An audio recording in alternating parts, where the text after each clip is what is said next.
ونصلي ونسلم على رسول الكريم أما بعد أعوذ بالله من الشيطان الرجيم بسم الله الرحمن الرحيم قال الله تبارك وتعالى يا أيها الذين آمنوا آمنوا وقال الله تبارك وتعالى إن الله وملائكته يصلون على النبي يا أيها الذين آمنوا صلوا عليه وسلموا تسليما اللهم صل على سيدنا ومولانا محمد وعلى آل سيدنا ومولانا محمد واصحاب سیدنا ومولانا محمد وبارک وسلم وصلوا علیہ. ایک بار پھر پڑھ لیں الصلاۃ والسلام علیک یا سیدی یا رسول اللہ، الصلاۃ والسلام علیک یا سیدی یا حبیب اللہ وعلی آلک واصحابک یا سیدی یا محمد رسول اللہ صلی اللہ علیہ وسلم. محترم المقام عزت مآب پروفیسر علامہ احمد رضا قادری صاحب، دیگر علماء کرام، حاضرین مجلس، اللہ رب العزت کا جتنا شکر ادا کریں اتنا کم ہے کہ خالق لم یزل نے ہمیں اس پرفتن دور میں اپنی یاد کی بہترین نعمت سے مالا مال فرمایا ہے. اور الحمدللہ آج ہم مرکز منہاج القرآن یہاں جمع ہیں. آقا علیہ الصلوۃ والسلام کے ذکر محبت کا تذکرہ کرنے کے لیے جمع ہوئے ہیں. خالق عالم ہماری اس حاضری کو شرف قبولیت عطا فرمائے. اس کے ذکر کے صدقے سے مالک کائنات ہم سب کا دین و دنیا بہتر فرمائے. یقیناً علماء کے سامنے گفتگو کرنا تو ایک سمجھیں بے ادبی ہی ہوتی ہے، لیکن کبھی کبھی حکماً کچھ چیزیں کرنی پڑ جاتی ہیں. تو میں آپ کی اجازت سے چند گزارشات آپ کے گوش گزار کروں گا، پھر ہم انشاءاللہ آپ کا جو ہے علمی گفتگو سماعت فرمائیں گے. حاضرین ذی وقار، آج ہم میلاد النبی صلی اللہ علیہ وسلم منانے کے لیے یہاں جمع ہوئے ہیں. ہر کسی کو پتہ ہے کہ یہ مہینہ ولادت مصطفیٰ صلی اللہ علیہ وسلم کا مہینہ ہے، اور اسی غرض سے ہی ہم یہاں جمع ہوئے ہیں. جب یہ بات ہمیں سمجھ آ گئی کہ آج جس مقصد کے لیے ہم جمع ہوئے ہیں وہ مقصد کوئی اور نہیں ہے بلکہ آقا علیہ الصلوۃ والسلام کے ساتھ وہ جو تعلق ہے ہمارا، وہ جو رشتہ ہے، وہ تعلق ایمان کا ہے، وہ تعلق محبت کا ہے، وہ تعلق ادب کا ہے. وہ جو آقا علیہ الصلوۃ والسلام کی ذات کے ساتھ ہمارا تعلق ہے، اس کا اعلان اور اس کا اظہار کرنے کے لیے ہم یہاں سب جمع ہوئے ہیں. اب وہ جو اظہار ہم کرنے آئے ہیں، اس اظہار کا کیا انداز اور کیا لیول ہونا چاہیے، یہ جاننے کی بڑی ضرورت ہے. اس کے بغیر آگے نہیں بڑھا جا سکتا. اب خالق ذوالجلال نے جو میں نے آیہ کریمہ تلاوت کرنے کا شرف حاصل کیا ہے، ایک آیہ مبارکہ کا حصہ ہے جس میں رب ذوالجلال فرما رہا ہے بسم اللہ الرحمن الرحیم یا ایھا الذین آمنوا آمنوا، ایمان والو ایمان لے آؤ.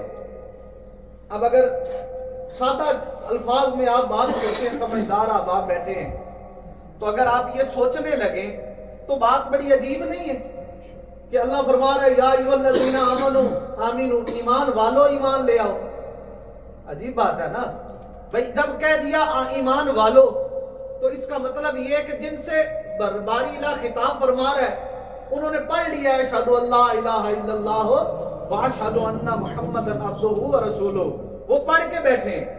اب یہ بھی نہیں ہو سکتا اگر کہا ہوتا نا یا ایھا الناس، اے لوگو ایمان لے آؤ، تو چلو بات اور طرح سے سمجھ میں آ جاتی کہ الناس میں بہت سے لوگ ہیں، مومن بھی ہیں، منافق بھی ہیں، مشرک بھی ہیں، سارے ہیں، تو بات تو سمجھ آ جاتی ہے. لیکن اگر کہا ہوتا یا ایھا الکافرون، اے کافرو ایمان لے آؤ، تو بھی بات سادہ سی تھی، سمجھ آ جاتی. کہ بھائی کفار سے کہا جا رہا ہے وہ ایمان والے نہیں ہیں، ان کے پاس ایمان نہیں ہے، اس لیے ان سے فرمایا جا رہا ہے کہ تم ایمان لے آؤ، تمہیں بھلائی مل جائے گی، تمہیں جنت مل جائے گی، تمہیں نجات مل جائے گی، تمہیں اچھائی مل جائے گی۔ الغرض یہ بات تو کی ایسے لوگوں سے جا رہی ہے، ایمان والوں سے ہی کہا جا رہا ہے ایمان لے آؤ۔ اب ایک بات تو طے ہے کہ جب ایمان والا کہا تو یہ بھی ہے کہ شاید جس دور میں یہ آیہ مبارکہ قرآن مجید اترا اس وقت ان لوگوں سے اگر خطاب فرمایا جا رہا تھا تو نماز اگر دیکھا جائے جب ایمان والے ہیں تو وہ نماز بھی پڑھ رہے ہیں، اور نماز بھی مصطفیٰ کریم کے پیچھے پڑھ رہے ہیں صلی اللہ علیہ وسلم۔ کسی عام آپ کو میری جیسی نماز نہیں پڑھ رہے، وہ نماز بھی پڑھ رہے ہیں۔ جب ایمان والے کہہ دیا تو وہ حج بھی کر رہے ہوں گے، اس دور میں ممکن ہے تو اکثریت نے کی ہوگی، اور وہ لوگ زکوٰۃ بھی دے رہے ہیں۔ جب ایمان والا کہہ دیا تو وہ پھر آقا علیہ الصلوۃ والسلام کی مجلس میں بھی آ رہے ہیں، وہ انہوں نے شراب پینی بھی چھوڑ دی ہے، انہوں نے زنا کرنا بھی چھوڑ دیا ہے، انہوں نے جھوٹ بولنا بھی چھوڑ دیا ہے، اب وہ اسلام کی تعلیمات میں آ گئے ہیں۔ لیکن پھر بھی باری لا یہ بات بڑی سمجھ میں نہیں آئی، عجیب سی بات کر دی۔ آپ کیا بات ہے، سمجھنے کی ضرورت یہ ہے کہ پھر بھی کلمہ بھی پڑھ رہے ہیں، نماز بھی پڑھ رہے ہیں، روزہ بھی رکھ رہے ہیں، سارے عمل تو کر رہے ہیں جو ایک مومن کرتا ہے، جو ایمان والا کرتا ہے، تو پھر بھی اللہ فرما رہا ہے ایمان والو ایمان لے آؤ۔ کیوں؟ تو ڈھونڈنے کی بات یہ ہے، اصل بات یہ تھی کہ لوگ جو اس دور میں تھے نا انہوں نے کلمہ تو پڑھ لیا، نماز بھی پڑھ رہے، روزہ بھی رکھ رہے، لیکن چونکہ اکثریت لوگ دیہاتی تھے، اکثریت لوگ یہ نہیں جانتے تھے، مقام مصطفیٰ کو ابھی نہیں سمجھے تھے، تو حضور علیہ الصلوۃ والسلام کی ذات کے ساتھ وہ ادب اور محبت کا رشتہ اتنا کمال پہ نہیں تھا کہ رب کائنات نے جب جن کو دیکھا کہ نمازیں تو پڑھ رہے ہیں، روزہ تو رکھ رہے ہیں، زکوٰۃ تو دے رہے ہیں، حج تو کر رہے ہیں، لیکن محبوب کے ساتھ ابھی مقام محبت اس لیول پہ نہیں گیا، تو فرمایا لوگو مجھے تمہاری صرف نمازیں نہیں چاہیے، مجھے فقط تمہارے روزے نہیں چاہیے، مجھے فقط تمہاری زکوٰۃ اور حج اور ذکر اذکار نہیں چاہیے، بلکہ میں یہ چاہتا ہوں کہ نماز پڑھو، ذکر کرو، زکوٰۃ دو، حج کرو، مگر ضروری یہ ہے ان سب کے بدلے میں ان سب سے بڑھ کر میرے مصطفیٰ سے وفا کرو، سبحان اللہ، میرے حبیب سے پیار کرو، میرے آقا سے محبت کرو۔ اگر وہ محبت کرنے میں تم کامیاب ہو گئے تو پھر تمہاری نمازیں بھی کمال کی نمازیں ہیں، سبحان اللہ، پھر تمہارے روزے بھی کمال کے روزے ہیں، پھر تمہارا حج بھی کمال کا حج ہے، پھر تمہارے سجدے بھی کمال کے سجدے ہیں۔ لیکن اگر نماز پڑھی، اب وہ عبداللہ بن ابی رئیس المنافقین، منافقوں کا سردار تھا، وہ بھی نماز تو وہ بھی حضور کے پیچھے پڑھتا تھا، جہاد بھی، وہ بھی جہاد بھی کرتا تھا، آقا علیہ الصلوۃ والسلام کی مجلس میں بھی آتا تھا، لیکن اس کو رب کائنات کی رحمت کا صاحبان نہیں ملا۔ سردار تھا وہ اپنے اس علاقے کا، لیکن منافق تھا، نہ نمازیں کام آئیں، نہ عبادات کام آئیں، نہ وہ پڑا ہوا کلمہ کام آیا۔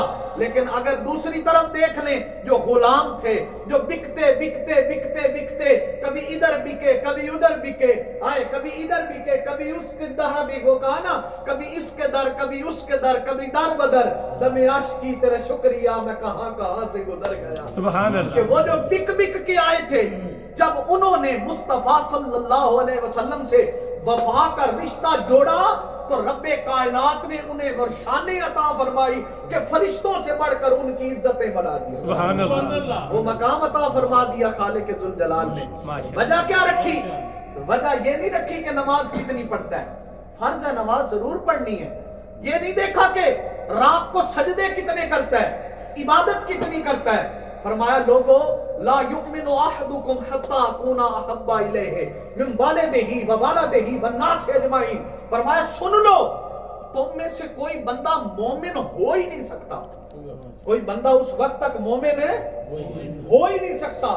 اب تفریق نہیں کی، یہ نہیں فرمایا کہ اس حد تک جو ہے وہ مومن ہے، یہ لمٹ ہے تو وہ مومن ہے، فرمایا نہیں، ہر بندہ جو کوئی بھی ہے کسی عبادت کو نہ مائنس کیا ہے نہ جمع کیا ہے۔ پہلی بات اور اخیر بات جو بنیاد اور ڈیڈ لائن دی، فرمایا لوگو تم میں سے کوئی بندہ مومن ہو ہی نہیں سکتا جب تک وہ ہر شے سے بڑھ کر، اپنی جان سے بھی بڑھ کر مجھ مصطفیٰ سے پیار نہ کرنے لگے. سبحان اللہ صلی اللہ علیہ وسلم. اگر حضور سے پیار نہیں، عمر بن خطاب رضی اللہ تعالیٰ عنہ نے ایک دن عرض کیا یا رسول اللہ میں آپ سے محبت کرتا ہوں ہر شے سے بڑھ کے سوائے اپنی جان کے.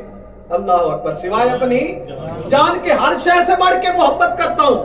سرکار نے فرمایا نہیں عمر، ابھی تیرا ایمان مکمل نہیں ہوا، ابھی تیرا ایمان مکمل ہے نہیں ہوا.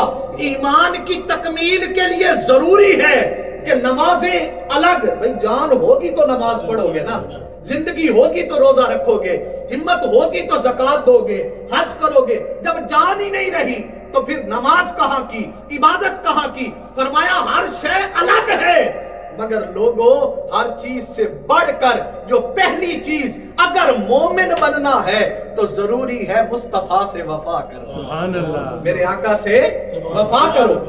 اب آپ یہ بھی سوچ سکتے ہیں کہ نماز ایک فرض عبادت ہے اور اللہ کی عبادت ہے. ہم جس رب کو سجدہ کرتے ہیں سرکار نے بھی اسی رب کو سجدہ کیا، اور سرکار دو عالم صلی اللہ علیہ وسلم کو ہی تو دیکھ کے ہم نماز سیکھی. سلو کما رأیتمونی اصلی، قرآن نے تو کہہ دیا نماز قائم کرو. صحابہ نے پوچھا یا رسول اللہ کیسے نماز قائم کریں، کیسے پڑھیں، یہ کیا کریں، یہ جو نماز کا حکم آیا ہے کیا کریں؟ فرمایا سلو کما رأیتمونی اصلی، فرمایا جیسے جیسے میں کرتا جاؤں تم بھی کرتے جاؤ، تمہاری نماز ہو جائے. سبحان اللہ. یعنی دوسرے لفظوں میں دیکھا جائے تو نماز ادائے مصطفیٰ کا نام ہے صلی اللہ علیہ وسلم. حضور نے سر جھکایا تو ہم نے بھی جھکا لیا، حضور رکوع میں گئے تو صحابہ بھی رکوع میں چلے گئے. اب اس کی ایک اور مثال لے لیں. اب نماز کے اندر کسی اور چیز کا خیال آ جائے یا مدے کی توجہ تبدیل ہو جائے، نماز ٹوٹ جاتی ہے، نماز ٹوٹ جاتی ہے. لیکن حدیث مبارکہ میں یہ بات آئی کہ آقا علیہ الصلوۃ والسلام 3 دن اپنے حجرہ مبارک سے باہر نہیں آئے تھے علالت کی وجہ سے. ایک دن حضور علیہ الصلوۃ والسلام اپنے حجرہ مبارک سے نکلے، پردہ جو ہٹایا سیدنا صدیق اکبر نماز پڑھا رہے ہیں، امامت فرما رہے ہیں. اب صحابہ نے دیکھا کہ آقا علیہ الصلوۃ والسلام شاید نماز پڑھنے کے لیے آئے ہیں، اور یہ بھی جب حضور علیہ الصلوۃ والسلام کی رخ انور کی چمک پڑی تو وہ جو دیوانے تھے وہ سمجھے کہ مصطفیٰ نماز پڑھانے آ رہے ہیں. صدیق اکبر واپس پلٹنے لگے کہ حضور آ رہے ہیں نماز پڑھائیں گے. تو آقا نے فرمایا صدیق نماز جاری رکھو. جاری رکھنے کا حکم دے کر حضور اندر چلے گئے، آقا علیہ الصلوۃ والسلام اندر چلے گئے. اب آپ یہ دیکھیں اگر سب نے جو ہے نا مدینہ اللہ سب کو دکھائے، اگر تصور میں آپ لائیں، میں اگر غلطی ہو تو میری استاد محترم جو ہے اس کی توضیح فرمائیں گے. آپ دیکھیے یہ مسجد نبوی ہے، یوں حرم پاک ہے، ایسے ہی ہے نا. سامنے ایک بندہ ادھر نماز پڑھ رہا ہے ادھر کو منہ کر کے، اور غالباً رائٹ سائڈ پہ یا لیفٹ سائڈ پہ حجرہ مبارک تھا، لیفٹ سائڈ پہ حجرہ مبارک تھا. اچھا اب آقا علیہ الصلوۃ یوں بندہ نماز پڑھ رہا ہے، حضور ادھر سے باہر آئے ہیں اس طرف سے، تو مجھے بتائیں کیا چہرہ پھرا ہوگا کہ نہیں؟ دیکھنے والوں کا کئیوں نے تو چہرہ پھیرا ہی ہوگا. اچھا پھر پیچھے اگر کھڑا بندہ دیکھ رہا ہے، امام آگے کھڑا ہے، اس کی توجہ اگلی طرف ہے، امام نے بھی مڑ کے دیکھا ہوگا. تو نماز کا فلسفہ تو یہ ہے کہ اگر آپ یوں چہرہ پھیر دیں، یہ السلام علیکم ورحمۃ اللہ، السلام علیکم ورحمۃ اللہ، یہ ضروری بھی نہیں ہے. اگر آپ ویسے ہی نماز پوری کر کے چہرہ پھیر دیں نماز مکمل ہو گئی. اب جب چہرہ پھیرا آقا علیہ الصلوۃ والسلام نے یہ نہیں فرمایا ابو بکر نماز ٹوٹ گئی ہے دوبارہ پڑھیے. چہرہ پھیر لی ہے، نماز ٹوٹ گئی ہے، اب آپ دوبارہ پڑھیے. فرمایا نماز مکمل کر لیجئے.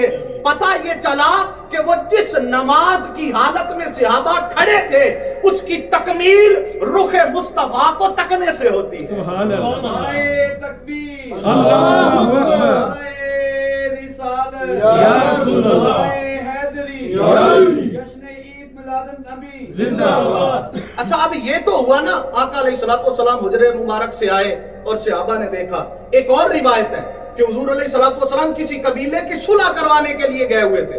جب آقا علیہ الصلوۃ والسلام واپس آئے تو سیدنا صدیق اکبر نماز پڑھا رہے ہیں. بخاری شریف کی حدیث ہے، جب دیکھا صحابہ نے کہ آقا علیہ الصلوۃ والسلام تشریف لائے ہیں تو صحابہ نے یوں روایت کے یوں ہاتھ پہ ہاتھ مارے، یوں دوسرے لفظوں میں تالی بجائیں نا کہ صدیق اکبر متوجہ ہو جائیں، سرکار آ گئے، حضور علیہ الصلوۃ والسلام صفے چیرتے ہوئے آگے تشریف لے گئے، سیدنا صدیق اکبر کو کہنے کے باوجود آپ واپس پلٹ آئے، پیچھے آ گئے، حضور نے نماز مکمل کی تو آقا علیہ الصلوۃ والسلام نے فرمایا ابو بکر آپ نماز مکمل کیوں نہیں کروائی تھی؟ تو عرض کی یا رسول اللہ ابو قحافہ کا بیٹا کون ہوتا ہے؟ مصطفیٰ کی امامت کرنے والا صلی اللہ علیہ وسلم۔ تو فرمایا آپ دیکھیں کتنا ماجرا بدل گیا کہ نماز میں ہاتھ پہ ہاتھ مارے، حضور صفے چیرتے ہوئے آگے تشریف لے گئے، امام مصلی چھوڑ کے پچھلی صف میں آ گیا، آقا نے نماز مکمل کروائی، کبھی نہیں آیا کسی روایت ہو گئی ہے تو جو آپ کی طرف توجہ ہو گئی ہے تو نماز تو ٹوٹ گئی، یہ نماز تو میری پڑھ رہے تھے، یہ سجدہ تو مجھے کر رہے تھے، ان کی عبادت تو میرے لیے تھی، یہ یہاں کھڑے تھے میرے لیے، میں خالق ہوں، میں مالک ہوں، میں معبود ہوں، آپ عبد ہیں اور محبوب، یہ نماز تو ٹوٹ گئی، کوئی وحی نہیں آئی، کوئی حکم نہیں آیا، کیونکہ وہ رب بھی جانتا تھا کہ یہ سجدے بھی تو مصطفیٰ کے لیے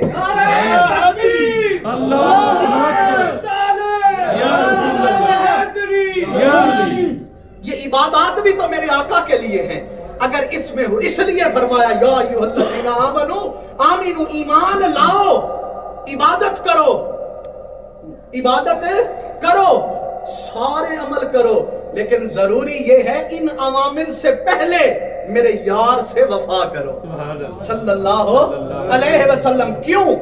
اس لیے کہ فرمایا لولا کلام خلقت الافلاق، کہ محبوب اگر میں اپنے حبیب کو نہ بناتا، مصطفیٰ کریم صلی اللہ علیہ وسلم کو نہ بناتا تو کائنات کی کوئی شے ہی نہ بناتا، کائنات کی کوئی، جب کائنات کی کوئی شے ہی نہیں ہے نا تو پھر نہ نمازیں ہوتی، نہ روزے ہوتے، نہ خانہ کعبہ کی جب حج ہوتا، نہ زیارات ہوتی، نہ طواف ہوتے، نہ صفا و مروہ ہوتے، کچھ بھی نہ ہوتا۔ اگر اس کا مطلب یہ ہوا کہ جو کچھ بھی مل رہا ہے، کوئی عبادت کر رہا ہے، کوئی حج کر رہا ہے، کوئی نماز پڑھ رہا ہے، کوئی زکوٰۃ دے رہا ہے، کوئی جو بھی عمل کر رہا ہے اس کو صدقہ مصطفیٰ ملا ہے صلی اللہ علیہ وسلم، حضور کی ذات سے ملا ہے۔ اب اللہ رب العزت نے انبیاء کرام کو بھی جب بھیجا، جب تخلیق فرمائی تو انبیاء علیہ السلام کو بھی جب رب کائنات نے بھیجا تو ان سے وعدہ لیا۔ وعدہ کیا لیا؟ وعدہ یہ لیا کہ جب میں آپ کو شانیں، عزتیں، مقام، عروج دوں گا نا تو جب دنیا میں جانا ہے تو میری توحید کے بعد میرے یار کے آنے کا بھی پیغام دینا ہے، سبحان اللہ، دنیا کو یہ بھی بتانا ہے کہ میرا حبیب آنے والا ہے، جس کے لیے یہ پروٹوکول تیار کیا جا رہا ہے، جس کے لیے یہ پورا گراؤنڈ بنایا جا رہا ہے۔ کسی بڑی پرسنالٹی نے آنا ہو تو تیاریاں کی جاتی ہیں، تو رب کائنات نے آدم علیہ السلام سے لے کر عیسیٰ علیہ السلام تک ہر نبی کو بھیجا اور بھیج کے فرمایا آپ جائیے اور میرے حبیب کے پروٹوکول کی تیاری کیجیے۔ سبحان اللہ، اللہ اکبر، یہ میرے آقا کا پروٹوکول تھا۔ اب جب پروٹوکول جس شخصیت کے لیے ہو رہا ہے تو ضروری ہے کہ آنے والا پہلے آنے والوں سے منفرد ہو، بے شک، آنے والا پہلے آنے والوں سے منفرد ہو۔ اب اگر میں کسی کا پیغام دے رہا ہوں اور وہ میرے جتنا بھی نہیں ہے، نعوذ باللہ وہ میرے سے بھی کم ہے، تو پھر وہ پروٹوکول نہیں بنتا ہوتا۔ ضروری یہ ہے کہ جو میسج لے کے آیا ہے، جس کے لیے ماحول بنایا جا رہا ہے، اس کو باقیوں سے منفرد ہونا چاہیے۔ اللہ اکبر، کیا ہونا چاہیے؟ منفرد۔ یہاں میرے ذہن میں ایک بات آئی ہے حضور خواجہ غلام فرید رحمۃ اللہ تعالیٰ علیہ کی، اگر آپ لوگ سمجھیں تو میں سرائکی کے 2-4 جملے ان کے عرض کر کے سمجھا دوں آپ کو۔ خواجہ صاحب کی نا ایک مرید تھا جی، اس نے اپنی بیٹی کی شادی کی، توجہ کیجئے گا، میں بس آپ کو باتوں میں یاد آ گیا، حسن مصطفیٰ کی بات بتانے لگا۔ آپ کی بیٹی کی شادی کی مرید نے، تو مرید نے اپنی بیٹی سے کہا کہ جاؤ شیخ سے مل کے آؤ، اور مرید اب بیٹی کو آداب سکھا رہا ہے کہ بیٹے جو شیخ ہوتا ہے نا اس کے آگے زیادہ نہیں بولتے، جتنی بات وہ کرے نا اتنی بات کا جواب دینا، بڑھ کے بات نہ کرنا۔ کہا جی حضور ٹھیک ہے، وہ چلی آئی, آ کر خواجہ صاحب سے ملی, آپ نے پیار دیا, دعا دی, آپ نے پوچھا بیٹا تیرا کیا حال ہے؟ آدھی سائیں میں ٹھیک ہاں. کہ آپ نے فرمایا پتر, آدھی خواجہ صاحب تہاڈا کیا حال ہے؟ آپ نے فرمایا الحمدللہ میں بھی ٹھیک ہاں, اسی بھی ٹھیک ہیں. کہ تھوڑی دیر بعد آپ نے پوچھا بیٹے وہ تیرے والد صاحب کا کیا حال ہے؟ سرائکی میں کہتے ہیں پیو, وہ تیرے پیو کا کیا حال ہے؟ تیرے والد صاحب کا کیا حال ہے؟ تمہارے فادر کا کیا حال ہے؟ تو کہنے لگی حضور الحمدللہ میرے والد صاحب ٹھیک ہیں. تو تھوڑی دیر بعد کہتی خواجہ صاحب, فرمایا جی بیٹے, فرمایا آپ کے والد صاحب کا کیا حال ہے؟ کہنے لگی آپ کے والد صاحب کا کیا حال ہے؟ آپ نے فرمایا الحمدللہ وہ بھی ٹھیک ہیں. آپ نے فرمایا اچھا پتر وہ تیری شادی خیر نال تھی گئی ہے, یعنی آپ کی شادی خیریت سے گزر گئی ہے؟ تو کہنے لگی حضور الحمدللہ میری شادی خیر نال یعنی خیریت سے ہو گئی ہے. تو اچھا, اب مطلب دیہات کی عورت تھی, سیدھی سادی سی, لیکن ایسے لوگ من کے بڑے مخلص ہوتے ہیں. جو سیدھے لوگ ہوتے ہیں نا, من کے بڑے پاک اور صاف ہوتے ہیں. اس نے باپ کی بات دل میں بٹھائی ہوئی تھی کہ جو اتنا خواجہ صاحب پوچھے اتنی بات کرنی ہے, آگے نہیں بڑھنا. تو انہوں نے تھوڑی دیر بعد کہنے لگی خواجہ صاحب, فرمایا جی بیٹے. کہتی حضور آپ کی شادی خیریت سے ہو گئی؟ آپ نے فرمایا الحمدللہ ہماری بھی شادی خیریت سے ہو گئی ہے, خیر سے گزر گئی ہے. تو خواجہ صاحب کو کہنے لگی یہ ایک محبت کی ٹرم ہے جو میں آپ کو سمجھا دوں, یہ سمجھ آ جائے گی آپ کو.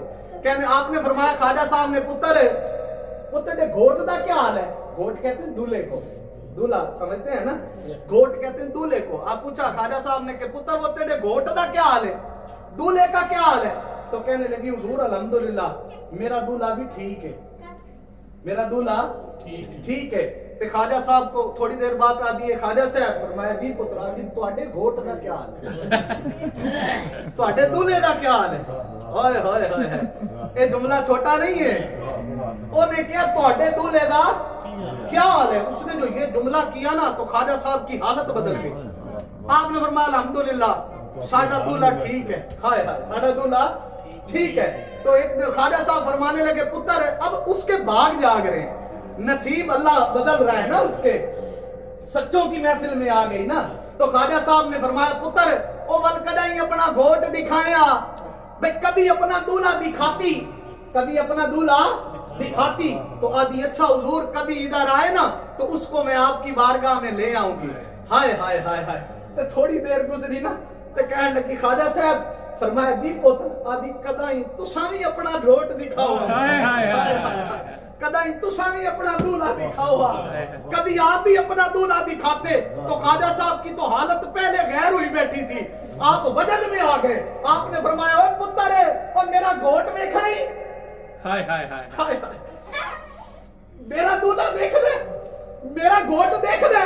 تو فرمایا, اس نے کہا حضور میں نے دیکھنا ہے. تو خواجہ صاحب نے وجد میں آ کے جو ہاتھ یوں کیا نا, کوٹ مٹھن سے مدینے تک پردے ہٹ گئے. فرمایا دیکھ اور بتا میرا ڈھولا کیسا سونا. ہائے ہائے ہائے, نعرہ تکبیر, اللہ اکبر, نعرہ رسالت, جشن عید میلاد النبی, عظمت اولیاء.